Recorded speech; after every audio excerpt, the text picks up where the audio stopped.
میری ساری محنت بیکار گئی۔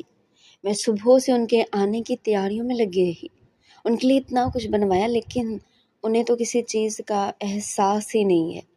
وہ ہمیشہ وہی کرتی ہیں جو ان کا دل کرتا ہے۔ اب میں بھی ان سے کبھی بات نہیں کروں گی۔ چاندنی، میں نے تمہیں کتنی بار سمجھایا کہ اس طرح نہیں کہتے اور نہ ہی اس طرح سے سوچتے ہیں۔ اس کے اوپر بہت ساری ذمہ داریاں، بہت سارے کام اسے دیکھنے ہوتے ہیں۔ اچانک سے کوئی کام آ گیا ہوگا، اس لیے وہ نہیں آ پایا۔ اب تم بچی نہیں رہی، بڑی ہو گئی ہو۔ ان چیزوں کو سمجھنا سیکھو اور اس طرح سے چھوٹی چھوٹی باتوں پر پریشان نہیں ہوتے۔ حرم بیگم اپنی اکلوتی اور لاڈلی بیٹی چاندنی کو سمجھانے کی کوشش کر رہی تھی، جو صبح سے ارحام کے آنے کا انتظار کر رہی تھی اور اس کے لیے کتنی ہی تیاری کی تھی۔ لیکن اچانک ہی شام کو اس کا فون آیا تھا کہ کسی کام کی وجہ سے وہ آج حویلی نہیں آ سکتا۔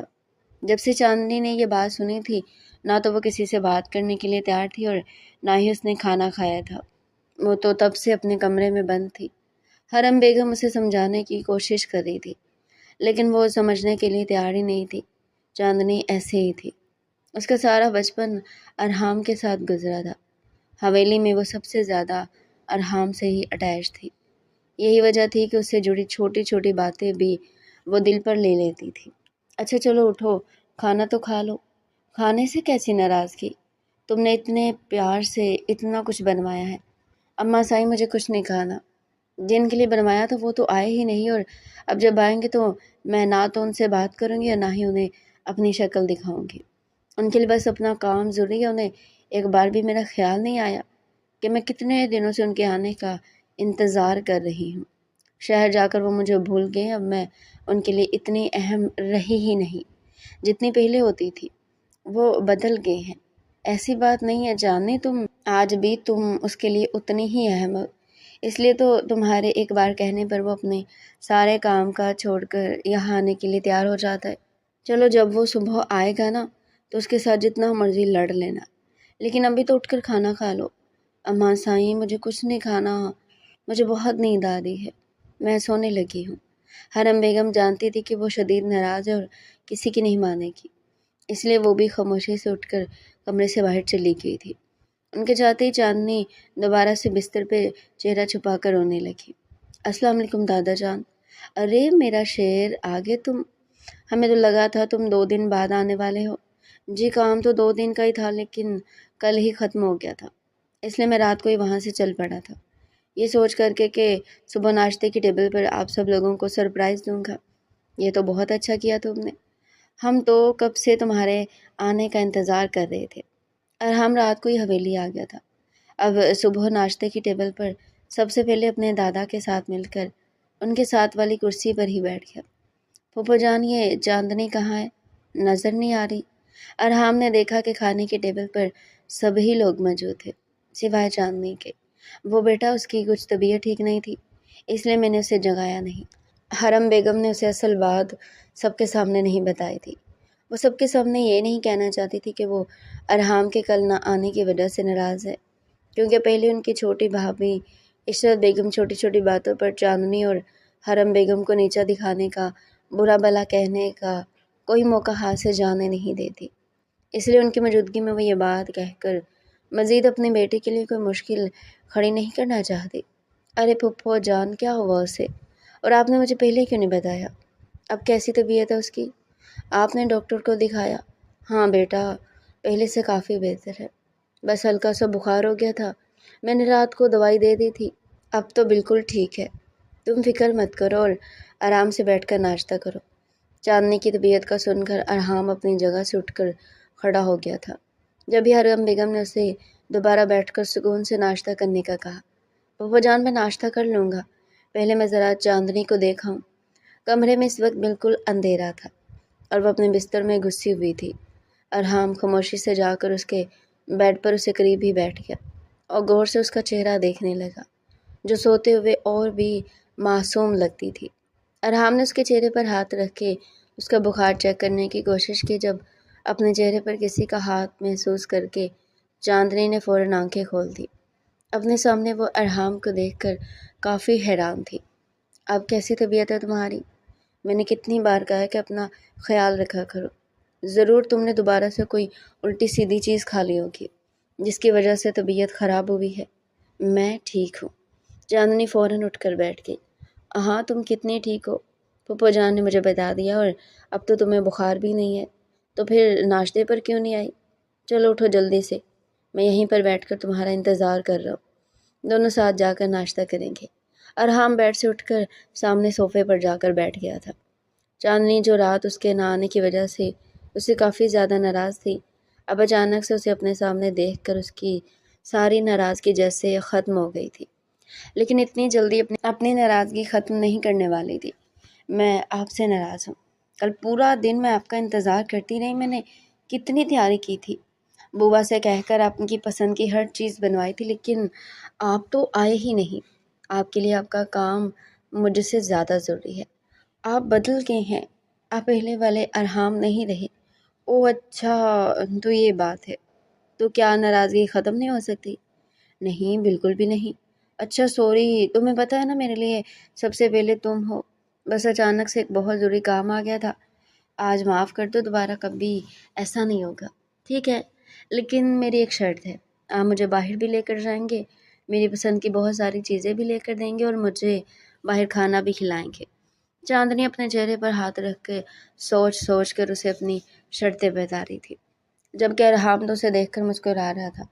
وہ پہلے جانتا تھا کہ چاندنی کی شرطیں ایسے ہی ہوگی۔ مجھے آپ کی ہر شرط منظور ہے چاندنی جی، کیا اب مجھے معافی مل سکتی ہے؟ جی معاف کیا، آپ بھی کیا یاد کریں گے؟ چاندنی کی یہ بات سن کر ارحام کھل کر مسکرایا تھا۔ اب آپ ہنس کیوں رہے ہیں؟ ویسے ہی۔ اچھا چلو، اب اگر ناراضگی ختم ہوگی ہے تو چل کر ناشتہ کریں، مجھے بہت بھوک لگی ہے۔ رات کو بھی میں لیٹ پہنچ جاتا تو میں نے رات کو بھی کچھ نہیں کھایا، تو آپ نے مجھے پہلے کیوں نہیں بتایا کہ آپ کو بھوک لگی ہے؟ چلے نیچے چلتے ہیں۔ اپنے لیے چاندنی کی فکر دیکھ کر ارحام پھر سے مسکرایا تھا۔ وہ جانتا تھا کہ چاندنی کبھی بھی اسے زیادہ دیر ناراض نہیں رہ سکتی۔ رات کے کھانے سے فارغ ہو کر سب لوگ ڈرائنگ روم میں موجود تھے۔ اس کی وجہ یہ تھی کہ دادا جان نے سب کو یہاں آنے کے لیے کہا تھا۔ خیریت تو ہے نا بابا جان؟ آپ نے اس طرح اچانک سے سب لوگوں کو اکٹھا کیا؟ سب سے پہلے مراد صاحب نے پوچھا تھا۔ ہاں خیریت ہی ہے، بلکہ یوں سمجھو کہ میں نے سب لوگوں کو ایک بہت بڑی اور خوشی کی خبر سنانے کے لیے یہاں اکٹھا کیا ہے۔ خوشی کی خبر؟ سب لوگ ایک دوسرے کو دیکھنے لگے تھے۔ ہاں بھائی، تم لوگ بھی سنو گے تو خوش ہو جاؤ گے۔ بابا جان اگر ایسی کوئی بات ہے تو پھر بتائیں، دیر کس بات کی ہے؟ سب لوگ آ چکے ہیں۔ ہاں ضرور، نیک کام میں دیر کیسی۔ ارحام بیٹا تم یہاں ذرا میرے پاس آ کر بیٹھ جاؤ۔ جی دادا جان۔ ارحام اپنی جگہ سے اٹھ کر اپنے دادا جان کے پاس جا کر بیٹھ گیا تھا۔ اب جیسا کہ آپ سب لوگ جانتے ہیں کہ اس علاقے کی سرداری کئی نسلوں سے ہمارا خاندان ہی کرتا آ رہا ہے۔ یہ نسل در نسل چلتی آ رہی ہے، اور اب جب کہ میرا پوتا جوان ہو گیا اور اس قابل ہو گیا کہ وہ سب کچھ سنبھال سکے، تو میں یہ سب کچھ اپنے پوتے کو سونپنا چاہتا ہوں، کیونکہ اب میں بوڑھا ہو چکا ہوں۔ اسی لیے اس علاقے کی سرداری میں اپنے پوتے ارحام کو سونپنا چاہتا ہوں۔ میں نے علاقے کے لوگوں سے بھی اس بارے میں بات کی ہے، سب لوگ اس بات پر بے حد خوش ہیں کہ ان کا نیا سردار ارحام ہوگا۔ دادا جان کی بات سن کر جہاں بہت سارے لوگ خوش تھے، وہیں کچھ لوگوں کے چہرے مرجھا گئے تھے۔ لیکن دادا جان آپ کے ہوتے ہوئے بھلا ارحام یہ سب کچھ کیسے سنبھال سکتا ہے؟ آپ ہیں نا، آپ سنبھال رہے ہیں، تو پھر اس سب کی کیا ضرورت ہے؟ جی بابا جان، ارحام بالکل ٹھیک کہہ رہا ہے، جب آپ سب کچھ دیکھ رہے ہیں تو پھر کیا ضرورت ہے؟ اور ویسے بھی ارحام کا شہر میں اپنا کاروبار ہے، اور وہ سنبھالے گا یا پھر یہاں کے معاملات دیکھے گا۔ مراد صاحب سے بھی جب رہا نہ گیا تو انہوں نے اپنے دل کی بات کہہ دی تھی۔ مراد مجھے تمہارے مشورے کی ضرورت نہیں ہے، مجھے کیا کرنا اور کیا نہیں یہ میں اچھے سے جانتا ہوں، اور اگر میں نے یہ فیصلہ کیا تو یہ بہت سوچ سمجھ کر کیا ہے، کیونکہ میں اچھے سے جانتا ہوں کہ میرے بعد اگر کوئی اس علاقے کی سرداری سنبھالنے کے قابل ہے تو وہ ارحام ہی ہے۔ ارحام کیا تم اپنے دادا کی خوشی کے لیے ان کا فیصلہ قبول نہیں کرو گے؟ دادا جان آپ کیسی باتیں کر رہے ہیں؟ بھلا آج سے پہلے میں نے کبھی آپ کے کسی فیصلے سے انکار کیا ہے؟ آپ کا جو بھی فیصلہ ہوگا مجھے منظور ہے۔ میں تو بس یہ کہنے کی کوشش کر رہا تھا کہ آپ کی موجودگی میں کیسے یہ سب کچھ سنبھال سکتا ہوں، تو بس پھر طے ہو گیا۔ آج سے ٹھیک 2 دن بعد ہم پورے علاقے کے سامنے اپنے بڑے پوتے ارحام کو یہ سرداری سونپ دیں گے۔ ارحام، ہمیں آپ سے بہت ساری امیدیں ہیں۔ ہمیں یقین ہے کہ آپ ہماری امیدوں پر ضرور پورا اتریں گے۔ جی دادا جان، آپ جیسے کہیں گے ویسے ہی ہوگا۔ بہت بہت مبارک ہو ارحام، 2 دن بعد تم ہمارے نئے سردار جو بننے والے ہو۔ مراد صاحب نے کھڑے ہو کر چہرے پر مسکراہٹ سجا کر ارحام کو مبارکباد دی تھی۔ ارے چاچو، کیسی باتیں کر رہے ہیں؟ سردار تو میں باقی لوگوں کے لیے ہوں گا، آپ کے لیے تو میں وہی ارحام ہی ہوں۔ ارحم نے بھی آگے بڑھ کر انہیں گلے لگایا تھا اور مبارکباد وصول کی تھی۔ تھوڑی دیر مزید اسی طرح سے گفتگو کرنے کے بعد سب لوگ اپنے کمروں میں چلے گئے تھے۔ سردار سراج کے 2 بیٹے تھے، بڑے بیٹے فراز احمد جبکہ چھوٹے بیٹے مراد احمد۔ فراز احمد کا ایک ہی بیٹا تھا ارحام اور مراد احمد کا بھی ایک ہی بیٹا تھا کاشف۔ 2 بیٹوں کے علاوہ سراج احمد کی ایک بیٹی بھی تھی حرم، جس کی شادی انہوں نے حرم کی مرضی سے کی تھی۔ لیکن کچھ عرصے بعد ہی جب ان کے گھر بیٹی پیدا ہوئی تو ان کے سسرال والوں نے انہیں گھر سے نکال دیا اور سراج احمد نے اپنی اکلوتی بیٹی کو اور اپنی نواسی کو سینے سے لگا لیا۔ ان کے بڑے بیٹے فراز اور ان کی بیگم کو تو حرم بیگم اور چاندنی کے اس گھر میں رہنے سے کوئی مسئلہ نہیں تھا، وہ تو انہیں اس گھر کا فرد ہی سمجھتے تھے۔ لیکن چھوٹے بیٹے مراد اور ان کی بیگم انہیں اس بات پر کافی اعتراض تھے، لیکن سراج احمد کے سامنے کسی کی نہیں چلتی تھی، اس لیے نہ چاہتے ہوئے بھی انہیں یہ سب کچھ خاموشی سے برداشت کرنا پڑتا تھا۔ سراج احمد نے اپنی سرداری اپنے بڑے بیٹے فراز احمد کو سونپی تھی، کیونکہ وہ بہت ہی تحمل مزاج قسم کے اور سوچ سمجھ کر فیصلہ کرنے والے انسان تھے۔ لیکن پھر کچھ سال پہلے ان کی اچانک موت نے سب کچھ بدل دیا۔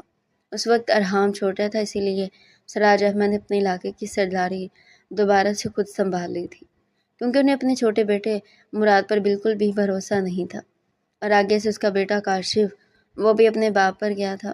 دولت کے نشے میں رہنے والے بھلا کہاں انصاف کی بات کرتے۔ کاشف بھی اپنے باپ مراد کی طرح بگڑا ہوا اور خود غرضی تھا۔ یہی وجہ تھی کہ سراج احمد نے اس علاقے کی سرداری ارحام کو سونپنے کا فیصلہ کیا تھا، کیونکہ ارحام بہت ہی سلجھا ہوا، سمجھدار، نرم دل اور ہر چیز کو سنبھالنے والا تھا۔ میں نے آپ سے پہلے بھی کہا تھا، وہی ہوا نا جس کا ڈر تھا۔ آپ کے باپ نے پہلے آپ کے ساتھ ناانصافی کی تھی، آپ کا حق مارا تھا، اور اب اپنے لاڈلے پوتے کو سرداری سونپ کر ہمارے بیٹے کا حق مار رہے ہیں۔ اور مجھے تو آپ کی سمجھ نہیں آتی، وہاں کچھ بول نہیں سکتے تھے؟ اپنے لیے تو آپ نہیں بولے، کم از کم اپنے بیٹے کے حق کے لیے تو بولتے۔ خاموشی سے ہاتھ پہ ہاتھ رکھ کر بیٹھے رہے اور اوپر سے اپنے لاڈلے بھتیجے کو مبارکباد بھی دی تھی۔ کیا کہنے مراد صاحب آپ کے بھی، ساری زندگی میں نے اس گھر کی ملازمہ بن کر گزار دی، اب میرا بیٹا بھی ان کا ملازم بن کر رہے گا۔ عشرت بیگم کا غصہ کسی صورت کم نہیں ہو رہا تھا۔ وہ جب سے کمرے میں آئی تھی اسی طرح سے اپنے شوہر کو باتیں سنا رہی تھی۔ بس بھی کر دو عشرت، کیا کرتا میں؟ ہاں، اپنے باپ کے ساتھ لڑتا؟ بتاؤ مجھے۔ ہاں، لڑتے، اپنے بیٹے کے حق کے لیے لڑتے، آواز اٹھاتے۔ ہاں، تم تو جیسے جانتی نہیں ہو نا بابا جان کو، وہ کبھی اپنا فیصلہ نہیں بدلتے۔ اگر میں ان سے اس بات پر بحث کرتا، لڑتا جھگڑتا تو سرداری ملنا تو دور کی بات تھی، بلکہ وہ ہمیں اس حویلی سے اٹھا کر باہر پھینک دیتے۔ اور تمہارے بیٹے نے کون سے اچھے کارنامے کیے ہیں آج تک جو اس کی خاطر میں اپنے باپ سے لڑتا؟ کتنا سمجھاتا تھا میں تمہیں کہ اس کی اچھی تربیت کرو، بابا جان کی نظروں میں سے اچھا بناؤ، تاکہ کل کو بابا سائیں خود بخود سرداری اسے سونپ دے۔ لیکن نہیں، نانا، تم نے تو میری کوئی بات مانی، اور نہ ہی تمہارے اس نے نکمے اور آوارہ بیٹے نے میری کوئی بات مانی۔ اب ہماری بہتری اسی میں ہے کہ خاموشی کے ساتھ بابا جان کے اس فیصلے کو قبول کر لیں، اسی میں ہمارا فائدہ ہے۔ خاموشی سے جس طرح پہلے اس گھر میں رہتے رہے نا، اسی طرح رہیں، اور ویسے بھی اس گھر میں آخر کو کس چیز کی کمی ہے؟ شروع سے تم اپنی مرضی کرتی آئی ہو، بھابھی نے تو کبھی تم پر کوئی حکم نہیں چلایا، تو پھر تمہیں کس بات کی پریشانی ہے؟ سکون سے رہو، عیش کرو۔ مراد صاحب، آپ کیوں بھول جاتے ہیں؟ پہلے کی بات اور تھی، ہر عورت آپ کی بھابھی جیسی نہیں ہوتی۔ اب کل کو اگر ارحام کی شادی ہوگی اور اس کی بیوی نے آتے گھر پر اپنا قبضہ جما لیا تو پھر ہماری حیثیت یہاں کیا رہ جائے گی؟ وہ تو ہمیں اس گھر کا ملازم بنا کر رکھ دے گی۔ عشرت بیگم، جو ابھی ہوا نہیں اس کے بارے میں سوچ کر نہ تو اپنا دماغ خراب کرے اور نہ ہی میرا۔ ابھی جو ہو رہا ہے نا ہونے دے، باقی بات کا بعد میں دیکھیں گے۔ آپ ایسا ہونے دے سکتے لیکن میں نہیں، پہلے بھی آپ کے باپ نے اپنے بڑے بیٹے کو سرداری سونپ کر ہمارا حق مارا تھا، لیکن اس بار بھی ایسا نہیں ہونے دوں گی۔ اپنے بیٹے کے حق کے لیے میں لڑوں گی، اور مجھے جس بھی حد تک جانا پڑا میں جاؤں گی، لیکن اس ارحام کو تو کبھی بھی یہاں کا سردار نہیں بننے دوں گی۔ مراد احمد نے سر اٹھا کر اپنی بیگم کو دیکھا تھا، جانے کیا سوچ رہی تھی۔ تمہیں جو بھی کرنا ہے تم کرو، لیکن اگر تم نے کوئی ایسی ویسی حرکت کی کہ جس کی وجہ سے مجھے سب کے سامنے شرمندہ ہونا پڑا تو پھر میں تمہارے ساتھ کیا کروں گا تم سوچ بھی نہیں سکتی۔ مراد کا غصہ دیکھا تو عشرت بیگم پہلے تو ڈر گئی تھی، لیکن پھر اپنے ڈر کو سنبھالتے ہوئے بولی، ارے آپ فکر کیوں کر رہی ہے؟ کیا آپ مجھے جانتے نہیں؟ میں پکا کام کروں گی۔ آپ دیکھیے کہ ایسے چال چلوں گی سام بھی مر جائے گا اور لاٹھی بھی نہیں ٹوٹے گی، اور آپ خود بھی میری تعریف کیے بغیر نہیں رہ پائیں گے۔ مراد احمد ایک نظر اپنی بیوی کو دیکھ کر کمرے سے باہر نکل گئے تھے، جبکہ پیچھے عشرت بیگم نے اپنا شیطانی دماغ چلانا شروع کر دیا تھا کہ اب آگے انہیں کیا کرنا چاہیے کہ جس طرح سے وہ اپنے مقصد میں کامیاب ہو سکے۔ آپ کو پتہ ہے میں بہت بہت زیادہ خوش ہوں۔ اب ہمارے نئے سردار بن جائیں گے، اس سے زیادہ بھلا خوشی کی کیا بات ہوگی؟ اس کے بعد آپ زیادہ حویلی میں رہا کریں گے۔ تمہیں خوشی میرے سردار بننے کی ہے یا پھر میرے حویلی میں رہنے کی؟ ارحام نے حیرت سے چاندنی کو دیکھا تھا، جو کل سے اسی طرح سے خوش تھی۔ دونوں چیزوں کی خوشی ہے، آپ کے سردار بننے کی بھی اور اس بات کی بھی۔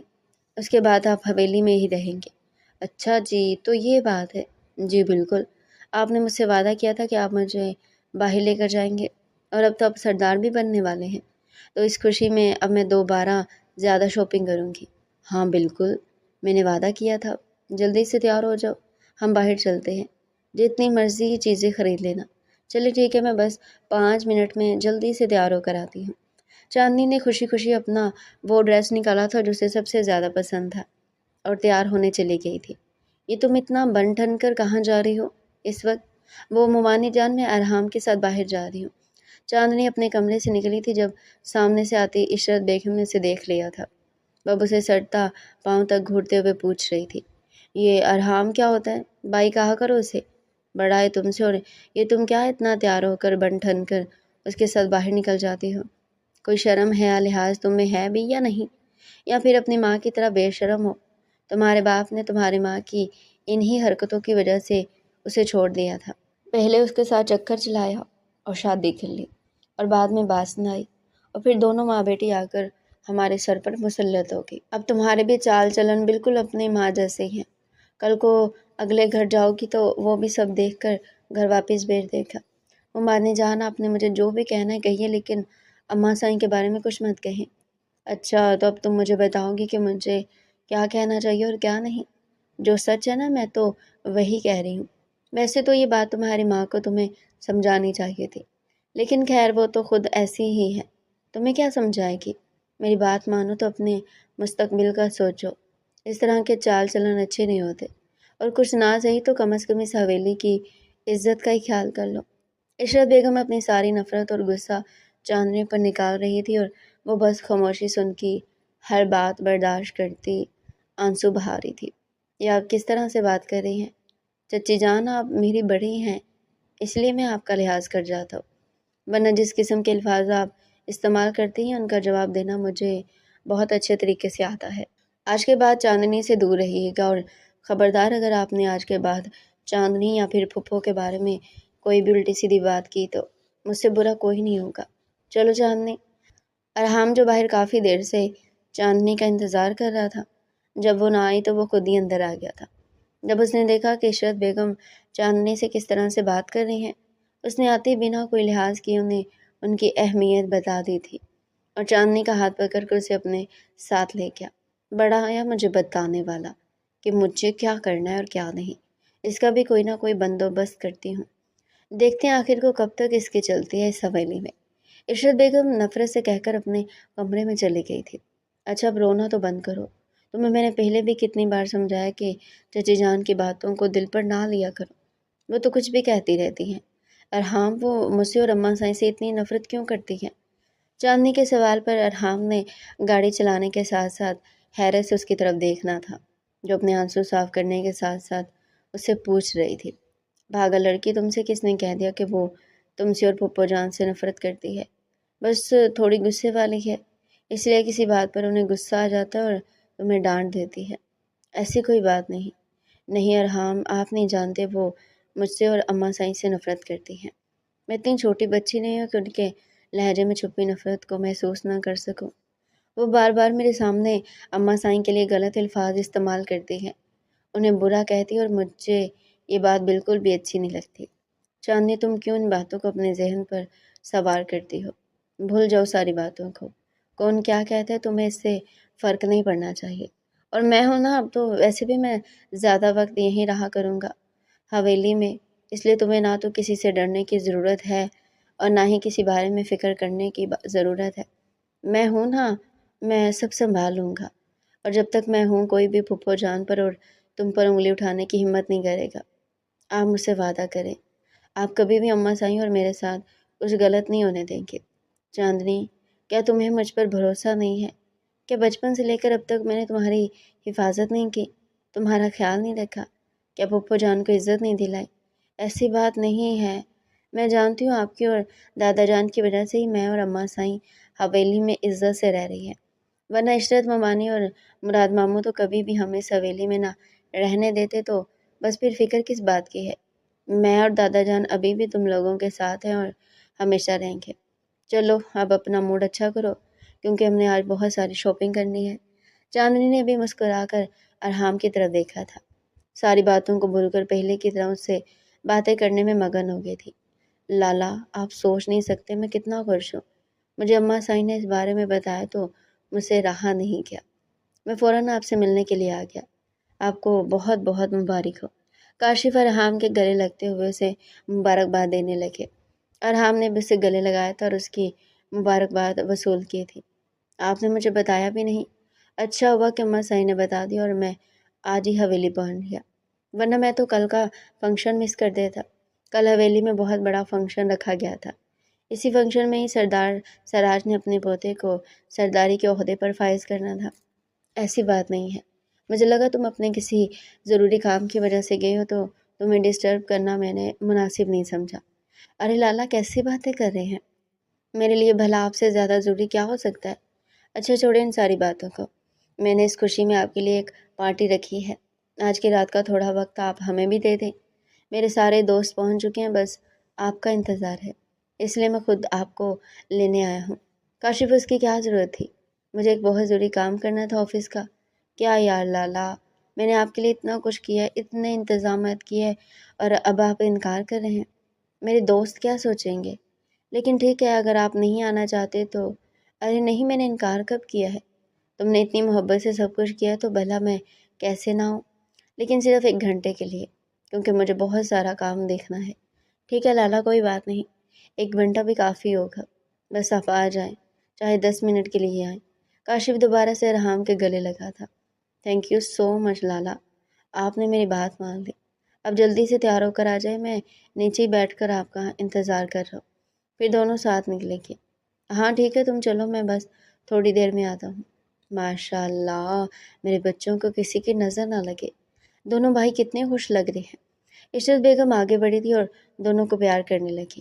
ارحام تو آج انہیں دیکھ کر حیران تھا۔ ارے ارحام بیٹا، اس طرح کیوں دیکھ رہے ہو؟ میں بھی تو تمہاری ماں ہی ہوں نا۔ جی چچی جان، چلیں بھائی، ہمیں دیر ہو رہی ہے۔ ہاں چلو۔ وہ دونوں حویلی سے نکل گئے تھے اور ان کا رخ ڈیرے کی طرف تھا، جہاں پر کاشف نے ارحام کے لیے پارٹی کا ارینجمنٹ کیا تھا۔ سب کچھ بہت اچھا تھا۔ کاشف، بہت بہت شکریہ، تم نے میرے لیے اتنا کچھ کیا۔ ارے لالا، اس میں شکریہ کی کیا بات ہے؟ میں بھی تو آپ کا چھوٹا بھائی ہوں، اور بھائی کی خوشی میں بھائی خوش نہیں ہوگا تو پھر کس کی خوشی میں ہوگا؟ اچھا چلو ٹھیک ہے، اب تم اپنے دوستوں کے ساتھ انجوائے کرو، مجھے آفس کا ایک بہت ضروری کام کرنا ہے، اسی لیے میں نکلتا ہوں۔ جی لالا، آپ کہیں تو میں چھوڑ آتا ہوں۔ ارے نہیں نہیں، اس کی ضرورت نہیں ہے، تم اپنے دوستوں کو وقت دو، میں چلا جاؤں گا۔ ارحام جب سے وہاں سے نکلا تھا اسے عجیب سا محسوس ہو رہا تھا، اس کا سر بھی بھاری بھاری ہو رہا تھا، آنکھوں میں عجیب سی نیند اتر رہی تھی۔ ایسا تو کبھی میرے ساتھ پہلے نہیں ہوا۔ جیسے تیسے کر کے وہ گاڑی چلا کر گھر پہنچا تھا اور آتے ہی اپنے کمرے میں بند ہو گیا۔ ارے چاندنی، کہاں جا رہی ہو تم؟ ادھر آؤ، میری بات سنو۔ چاندنی، جو سونے کی تیاری کر رہی تھی، کچن میں اپنے لیے پانی لینے آئی تھی، جب وہاں پر عشرت بیگم پہلے سے موجود تھی۔ جی ممانی جان، وہ ارحام ابھی باہر سے آیا ہے، کاشف کے ساتھ گیا ہوا تھا۔ کاشف نے اس کے لیے پارٹی جو رکھی تھی، ابھی تھوڑی دیر پہلے گھر آیا، کہہ رہا تھا کہ میرے سر میں بہت درد ہے، مجھے چائے بنا دے۔ میں نے چائے بنا دی، لیکن تمہارے ماموں مجھے بلا رہے ہیں، شاید کوئی ضروری بات ہے۔ تم ایسا کرو، یہ چائے ارحام کو دے آؤ۔ جاؤ، شاباش۔ چاندنی کو ان کا اتنا نرم رویہ دیکھ کر حیرت ہوئی تھی، لیکن ان کے رویے کو نظر انداز کرتے اس نے چائے کا کپ پکڑ لیا تھا اور ارحام کے کمرے کی طرف چل پڑی۔ دروازہ کھول کر وہ جیسے اندر داخل ہوئی، سامنے کا منظر دیکھ کر اسے کافی شرمندگی ہوئی تھی، کیونکہ سامنے ارحام اپنی شرٹ اتار کر صوفے میں بیٹھا تھا۔ اس نے اپنا سر پیچھے صوفے کے ساتھ لگایا تھا، جبھی وہ چاندنی کو دیکھ نہیں پایا۔ انہوں نے مجھے نہیں دیکھا، کیا میں یہیں سے واپس چلی جاؤں؟ لیکن نہیں، ممانی جان نے بتایا تھا کہ ان کے سر میں شدید درد ہے۔ میں چائے دیے بغیر چلی گئی تو ان کے سر کا درد کیسے ٹھیک ہوگا؟ ملازم بھی سب جا چکے ہیں تو پھر انہیں چائے دینے کون آئے گا؟ اب اگر آ ہی گئی ہوں تو ہمت کر کے چائے رکھ کر چلی جاتی ہوں۔ اپنی طرف سے سب کچھ سوچ کر چاندنی آگے بڑھی تھی۔ ارحام چائے لے لے۔ اپنے پاس سے کسی کی آواز سن کر ارحام فوراً سیدھا ہوا۔ اس سے پہلے کہ چاندنی چائے ٹیبل پر رکھ کر وہاں سے جاتی، ارحام نے اس کا ہاتھ پکڑ کر کھینچ کر اسے اپنی گود میں بٹھا لیا تھا۔ کہاں جا رہی ہو مجھے چھوڑ کر؟ مت جاؤ نا۔ ارحام اتنا کہہ کر اس پر جھکا تھا۔ یہ آپ کیا کر رہے ہیں؟ ارحام پلیز چھوڑے مجھے۔ کیا ہو گیا آپ کو؟ چپ رہو، کچھ مت کہو۔ ارحام نے سختی سے اس کے چہرے پر ہاتھ رکھ دیا اور اس کے چہرے پر دوبارہ سے جھک گیا، جبکہ چاندنی اپنے آپ کو چھڑوانے کی ہر ممکن کوشش کر رہی تھی، لیکن ارحام اسے چھوڑنے کے لیے تیار نہیں تھا۔ چاندنی کو تو یقین ہی نہیں ہو رہا تھا کہ ارحام اس کے ساتھ ایسا کر سکتا ہے۔ وہ روتی رہی، اس کی منتیں کرتی رہی، لیکن وہ تو جیسے کچھ سننے کے لیے تیار ہی نہیں تھا۔ چاندنی اپنے آپ کو چھڑوانے کی کوشش کرتی، لیکن وہ بھلا کیسے ارحام جیسے مرد کا مقابلہ کر سکتی تھی؟ کوئی یہاں اس کی مدد کے لیے نہیں آیا تھا، اور نہ ہی اس شخص کو اس پر رحم آیا تھا جسے وہ اپنا سمجھتی تھی، جو اس کی ذرا سی تکلیف پر تڑپ اٹھتا تھا، لیکن آج خود اسے تکلیف دے رہا تھا، اور وہ بھی ایسی تکلیف جس نے اس کی پوری زندگی برباد کر دی تھی۔ ارحام پوری رات اپنی منمانیاں کرتا رہا، اسے کوئی ہوش نہیں تھا کہ کس کے ساتھ کیا کر رہا ہے۔ چاندنی بے بس مجبور بنی پوری رات اس کی شدتوں کو سہتی رہی تھی۔ آج وہ ٹوٹ گئی تھی، اس کا مان ٹوٹ گیا تھا، اس کی محبت نفرت میں بدل گئی تھی، ہر رشتے سے، یہاں تک کہ محبت سے بھی اس کا اعتبار اٹھ گیا تھا۔ سب کچھ اپنی آنکھوں سے دیکھنے کے بعد بھی اگر آپ اپنے لاڈلے پوتے کو سزا نہیں دیں گے تو پھر یہ آپ کی ناانصافی ہوگی۔ بابا جان، میں مانتی ہوں مجھے کبھی بھی چاندنی اور حرم پسند نہیں رہی تھی، اور ان کا اس حویلی میں رہنا بھی مجھے کبھی اچھا نہیں لگتا تھا، لیکن میں بھی ایک عورت ہوں، ایک عورت کے درد کو سمجھ سکتی ہوں۔ چاندنی کے ساتھ جو کچھ بھی ارحام نے کیا وہ ناقابل معافی ہے، اسے اس کی سزا ملنی چاہیے۔ عشرت بیگم کو تو موقع مل گیا تھا، وہ تو چاہتی یہی تھی کہ کسی طرح سے ارحام کے خلاف انہیں کوئی بات ملے اور وہ اس کا استعمال کرتے ہوئے اس کے خلاف بولے۔ سب لوگ بڑے سے ہال کمرے میں جمع تھے۔ دادا جان سربراہی کرسی پر بیٹھے تھے، باقی سب بھی وہی موجود تھے، جبکہ حرم بیگم چاندنی کو اپنے ساتھ لگائے کونے میں بیٹھی تھی، جو مسلسل رونے میں مصروف تھی۔ ارحام بھی وہیں موجود تھا، اسے سمجھ نہیں آ رہا تھا کہ ایسا کیسے ہو سکتا ہے، وہ اتنی بڑی غلطی کیسے کر سکتا ہے، وہ کیسے خود پر سے کنٹرول کھو سکتا ہے۔ یہ جو کچھ بھی ہوا تھا اس نے جان بوجھ کر نہیں کیا تھا۔ وہ سب کو بتانا چاہتا تھا کہ رات کو کچھ تو ایسا ہوا تھا جو ٹھیک نہیں تھا، جس کی وجہ سے وہ اپنے ہوش و حواس میں نہیں تھا، اور یہ سب کچھ ہو گیا، ورنہ وہ کبھی بھی چاندنی کے ساتھ یہ سب کچھ کرنے کا سوچ بھی نہیں سکتا تھا۔ بلکہ چاندنی کیا، وہ کبھی بھی کسی بھی لڑکی کے ساتھ یہ سب کچھ کرنے سے پہلے مرنا پسند کرتا، مگر یہاں پر تو سچ اسی کو مانا جا رہا تھا جو دکھائی دے رہا تھا، اور حقیقت یہی تھی کہ ارحام نے چاندنی کا ریپ کیا تھا۔ ابا جان، آپ اپنے اس پوتے کو سرداری سونپنا چاہتے ہیں جس نے گھر کی عزت نیلام کر دی، اور اگر یہ سردار بن گیا تو اس علاقے میں کوئی بھی لڑکی محفوظ نہیں رہے گی۔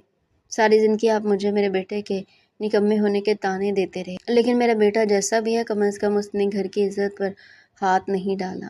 وہ بچپن سے چاندنی کے ساتھ اس گھر میں رہ رہا ہے، لیکن کبھی بھی اس نے چاندنی کے ساتھ ایسا رویہ نہیں رکھا جو آپ کے لاڈلے نے حرکت کی ہے نا۔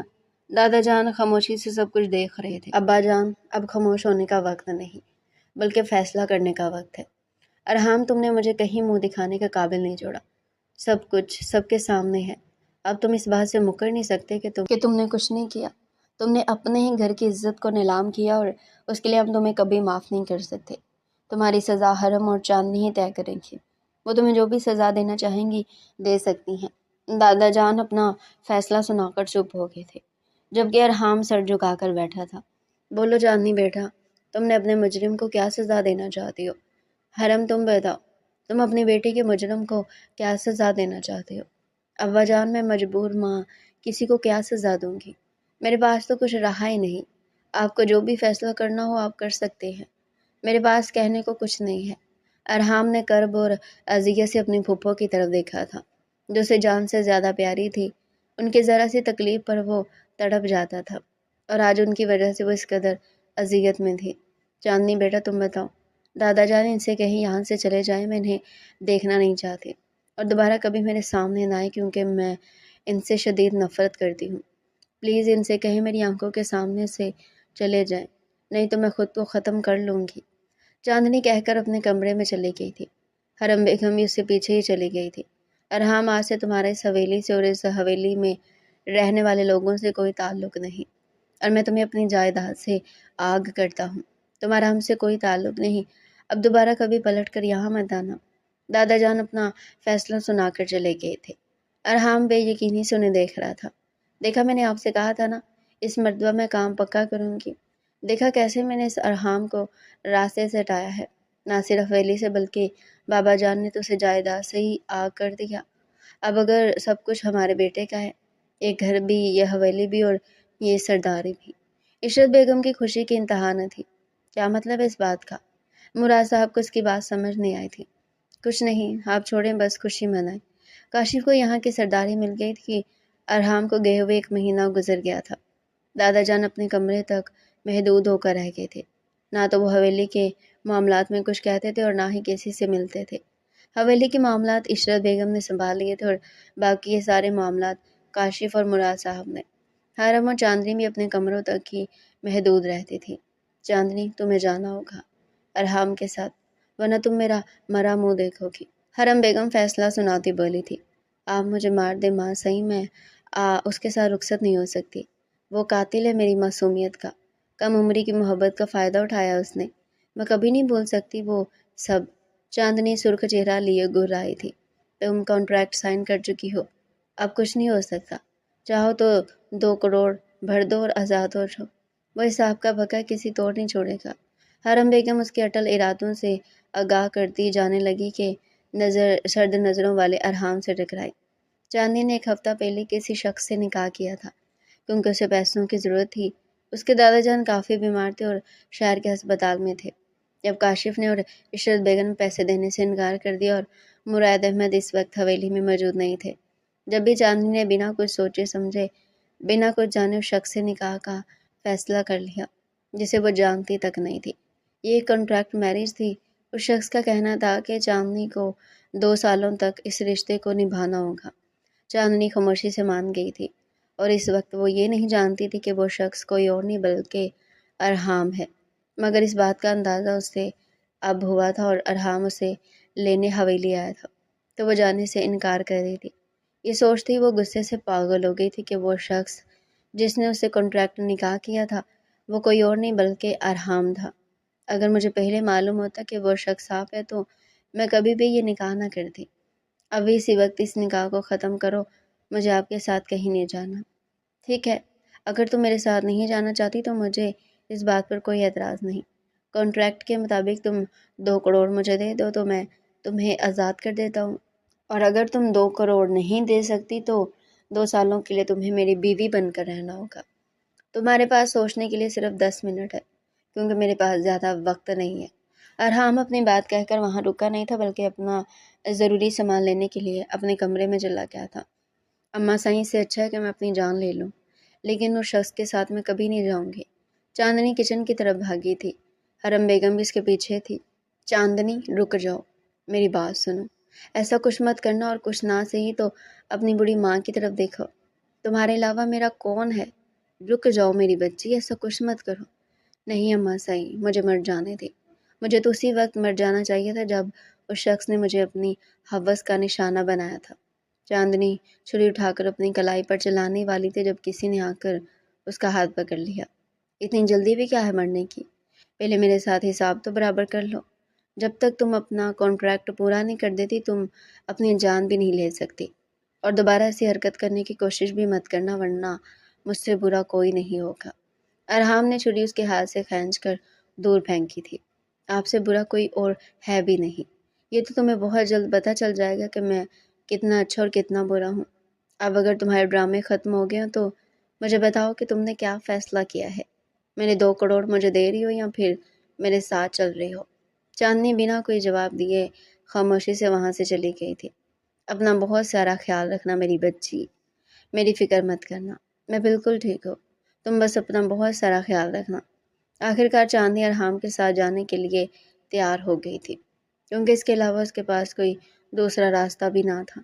حرم بیگم اپنی بیٹی کو رخصت کرنے کے لیے آئی تھی اور اسے اپنا خیال رکھنے کا کہہ رہی تھی۔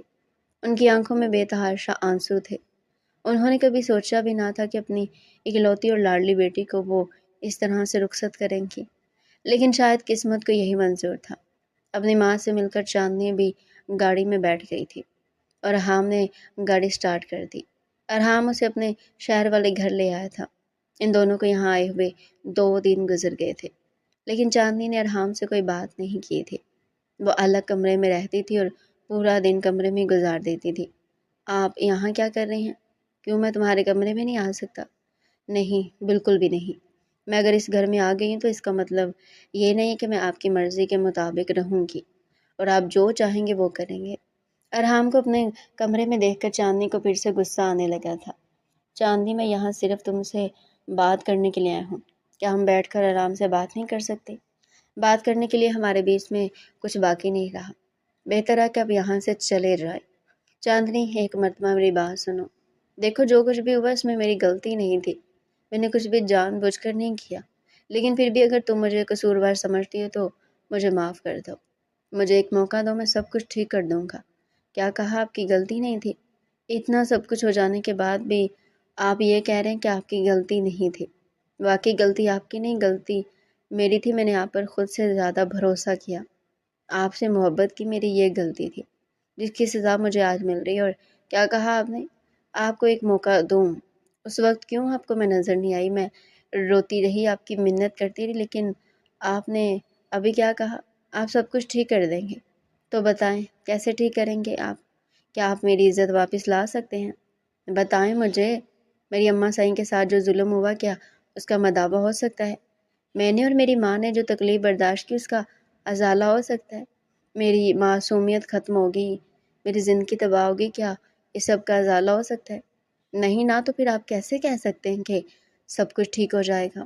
کچھ ٹھیک نہیں ہوگا، اور یہ سب کچھ بگاڑنے والے آپ خود ہیں۔ نفرت ہے مجھے آپ سے، شدید نفرت۔ اتنی نفرت میں نے آج تک کبھی کسی سے نہیں کی۔ چلے جائیں میری آنکھوں کے سامنے سے، ورنہ میں اپنی جان لے لوں گی۔ ارحام جانتا تھا کہ چاندنی اتنی آسانی سے اس کی بات نہیں مانے گی، لیکن وہ یہ نہیں جانتا تھا کہ اس کا رد عمل اتنا شدید ہوگا۔ اسے تو وہ کوئی پاگل لڑکی لگ رہی تھی، کوئی جنونی جو بس دیوانوں کی طرح بولے جا رہی تھی۔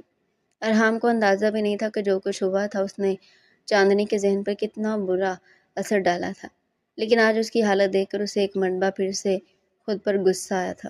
بنا کچھ کہے خاموشی سے کمرے سے نکل گیا، مگر اپنے پیچھے سے چاندنی کی سسکیوں سے سنائی دے رہی تھی۔ اس دن کے بعد ارحام اور چاندنی میں کوئی بات نہیں ہوئی تھی۔ ارحام خود بھی اس سے دور رہتا تھا، وہ نہیں چاہتا تھا کہ اس کی وجہ سے چاندنی کو تکلیف پہنچے، کیونکہ وہ پہلے اسے بہت تکلیف دے چکا تھا۔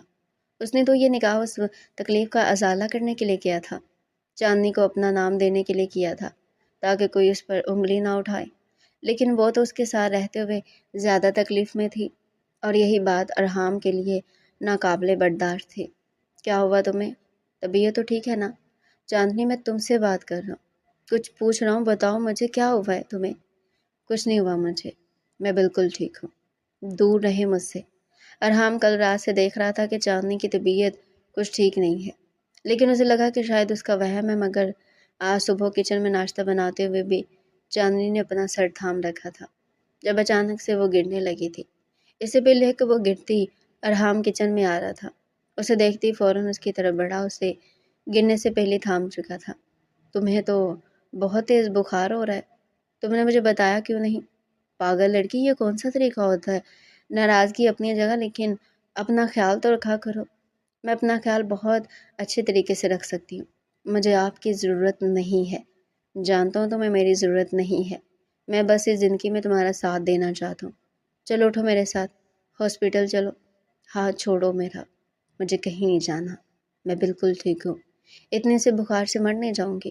جو لڑکی آپ جیسے انسان کی درندگی سہنے کے باوجود بھی زندہ رہ سکتی ہے، اتنے سے بخار سے اس کا کچھ نہیں بگڑنے والا۔ بس کر دو چاندنی، بہت ہوا۔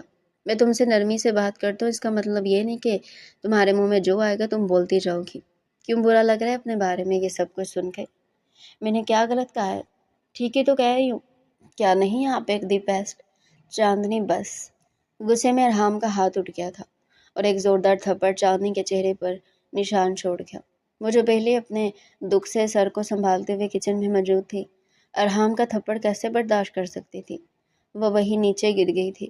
ارحام کو لگا وہ ابھی خود ہی اٹھ جائے گی، لیکن جب تھوڑی دیر اسی طرح سے گزری اور وہ اسی طرح سے زمین پر پڑی رہی تو ارحام کو کچھ غلط ہونے کا احساس ہوا۔ اس لیے اس نے فوراً سے نیچے بیٹھ کر چاندنی کو زمین سے اٹھایا تو یہ دیکھ کر اس کے رونگٹے کھڑے ہو گئے تھے اور اس کے سر سے خون بہہ رہا تھا۔ نیچے گرنے کی وجہ سے ٹیبل کا کونا شاید اس کے سر پہ لگا تھا۔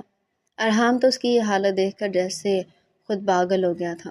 وہ جلدی سے چاندنی کو اٹھا کر اپنے کمرے میں لایا، اسے بستر پر لیٹاتے اس نے ڈاکٹر کو کال کی۔ تھوڑی دیر بعد ڈاکٹر آ کر چاندنی کی پٹی کر کے جا چکی تھی، اسے دوائی بھی دے دی تھی۔ ارحام اس کے پاس ہی کمرے میں بیٹھا تھا اور اس کے اٹھنے کا انتظار کر رہا تھا۔ 2 گھنٹے کے بعد کہیں جا کر اس نے آنکھیں کھولی تھی اور اٹھ کر بیٹھ گئی۔ ارحام اسے اٹھتا ہوا دیکھ کر اس کے پاس آ کر بیٹھ گیا تھا۔ کیسی طبیعت ہے اب تمہاری؟ سر میں درد تو نہیں ہو رہا زیادہ؟ درد دینے والا کو یہ نہیں پوچھنا چاہیے کہ درد کتنا ہے۔ چاندنی نے بے رخی سے اپنا چہرہ دوسری طرف کر لیا۔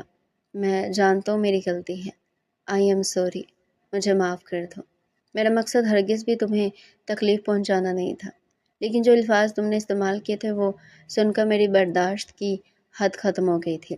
کب میرا ہاتھ اٹھ گیا مجھے پتہ ہی نہیں چلا۔ ارحام واقعی اپنی غلطی پر شرمندہ تھا۔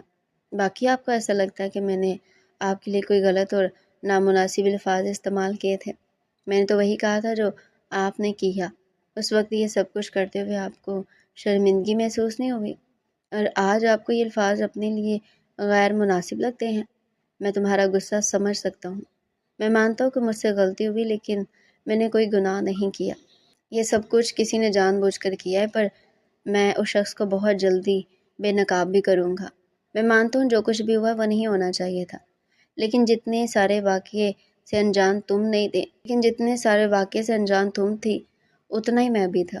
اگر تمہارے ساتھ غلط ہوا ہے تو غلط میرے ساتھ بھی ہوا ہے۔ دادا جان جو ہمیشہ مجھے اپنا فخر کہتے تھے، کس طرح سے انہوں نے مجھ سے اپنا چہرہ پھیر لیا۔ کیا تم میری تکلیف کو سمجھ سکتی ہو؟ تمہیں صرف یہ لگتا ہے کہ اس واقعے کے بعد سے صرف تم تکلیف میں ہو، لیکن یہ کوئی نہیں جانتا کہ میں کس تکلیف سے گزرا ہوں۔ لیکن اگر پھر بھی تم مجھے قصوروار سمجھتی ہو تو میں کچھ نہیں کہہ سکتا، مگر میں اتنا ضرور کہوں گا کہ ایک دن میں اپنی بے گناہی ثابت کرنے ضرور آؤں گا۔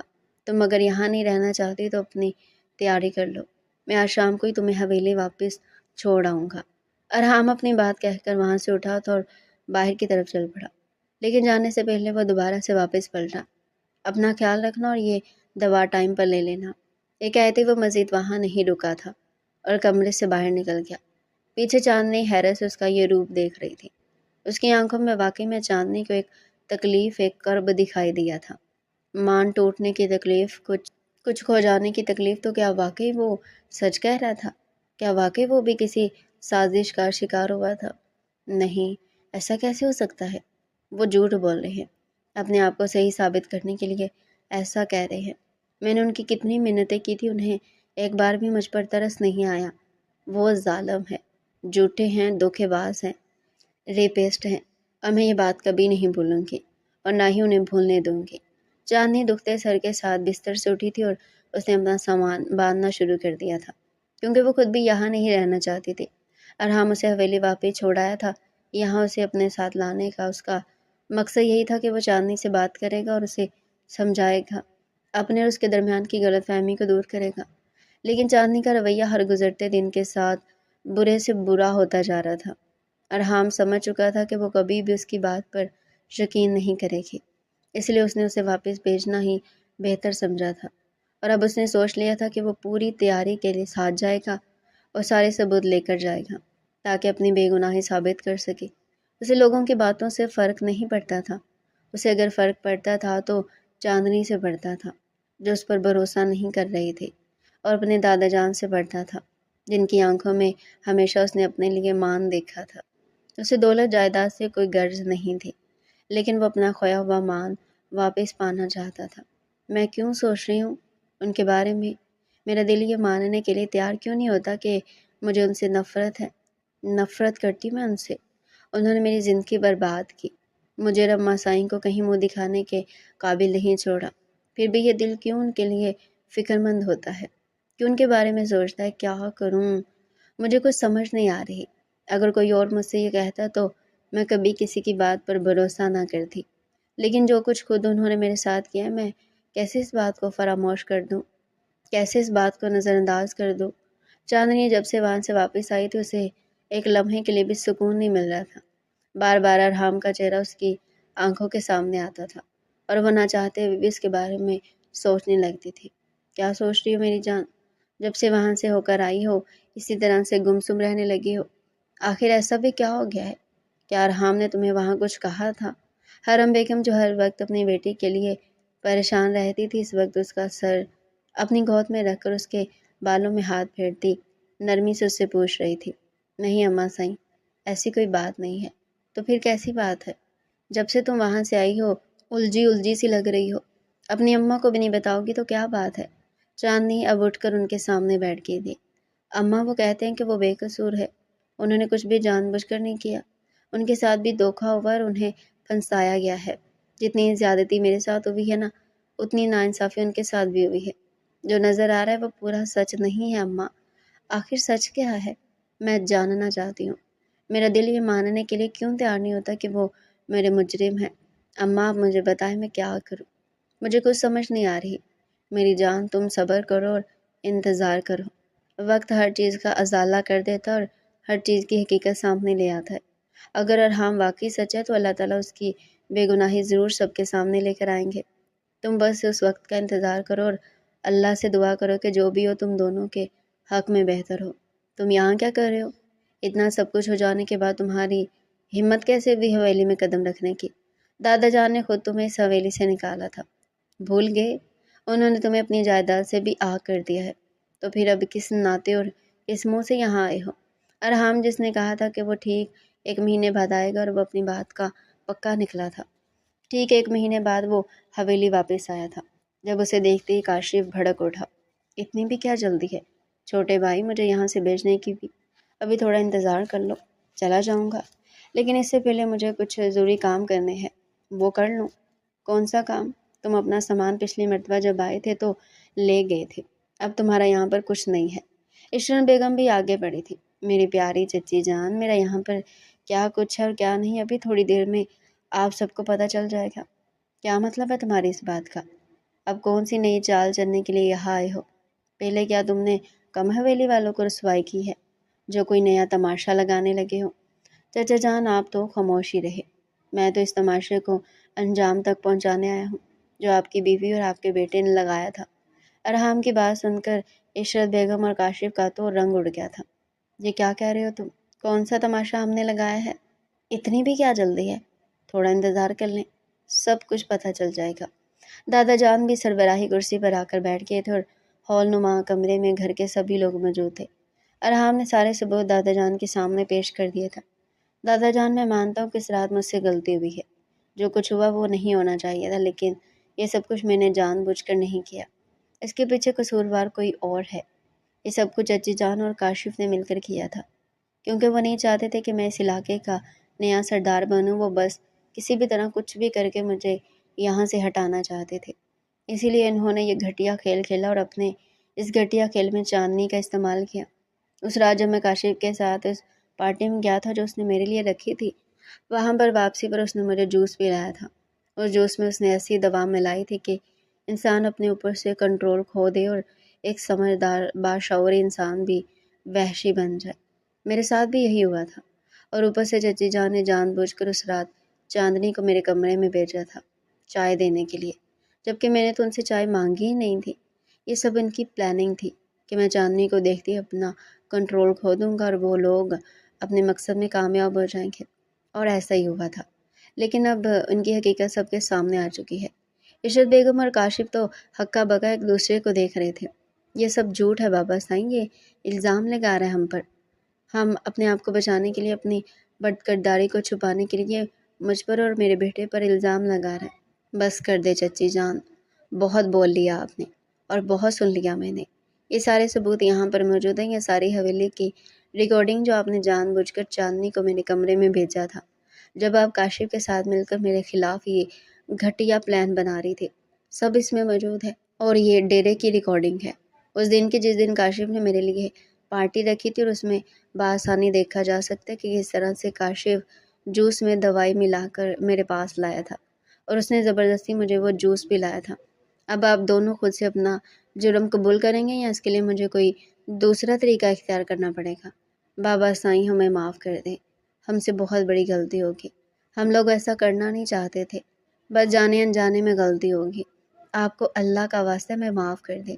عشرت اور کاشف کو جب لگا کہ ان دونوں کے پاس کوئی راستہ نہیں بچا تو وہ دونوں سردار سراج کے قدموں میں گر کر رحم کی بھیک مانگنے لگے تھے۔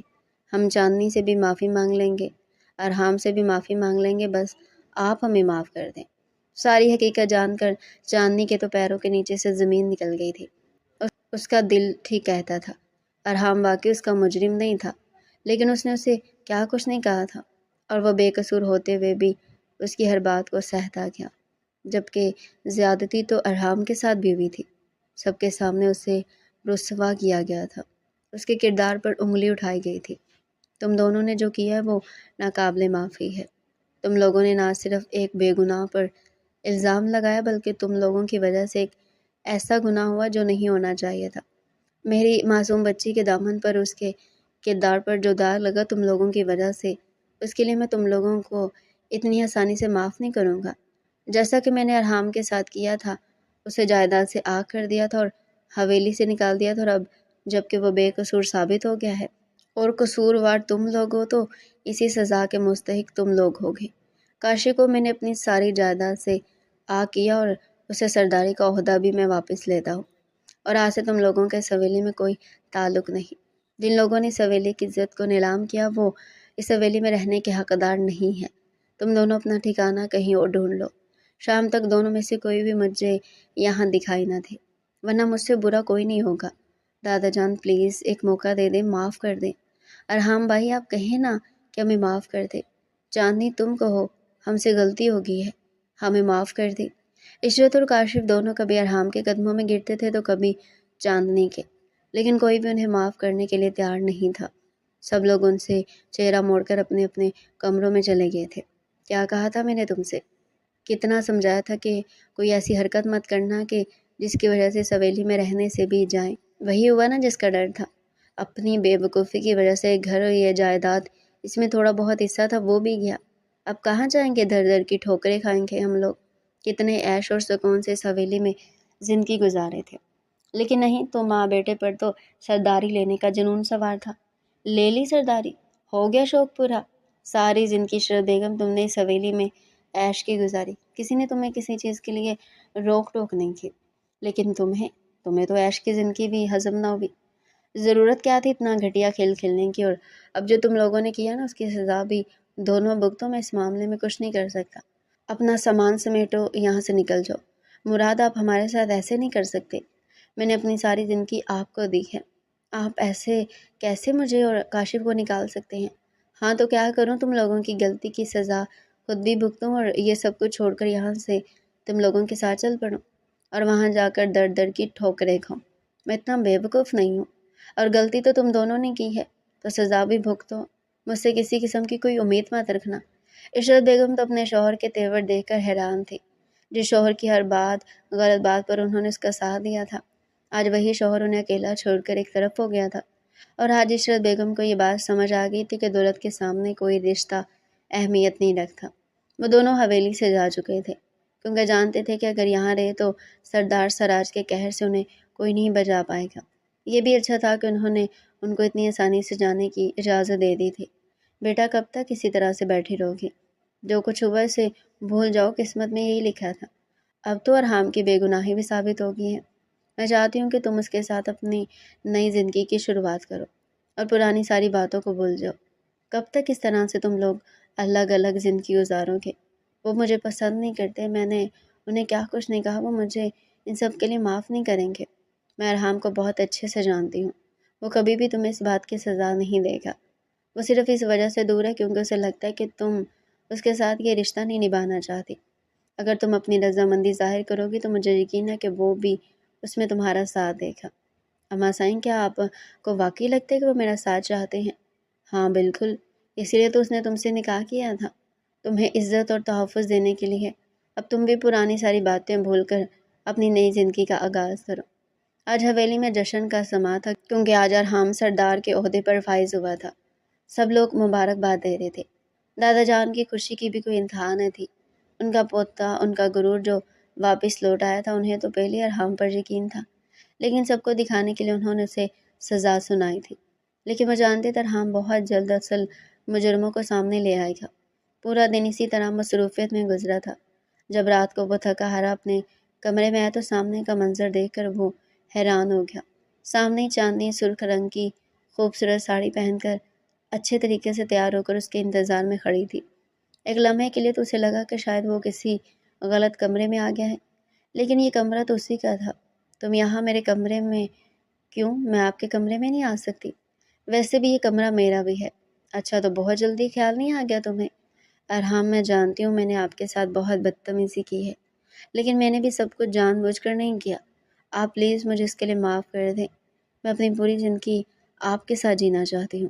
میری جان، میں نے تو تمہیں اسی دن معاف کر دیا تھا، لیکن صرف تم سے اس لیے دور تھا کہ شاید تم میرا ساتھ نہیں چاہتی۔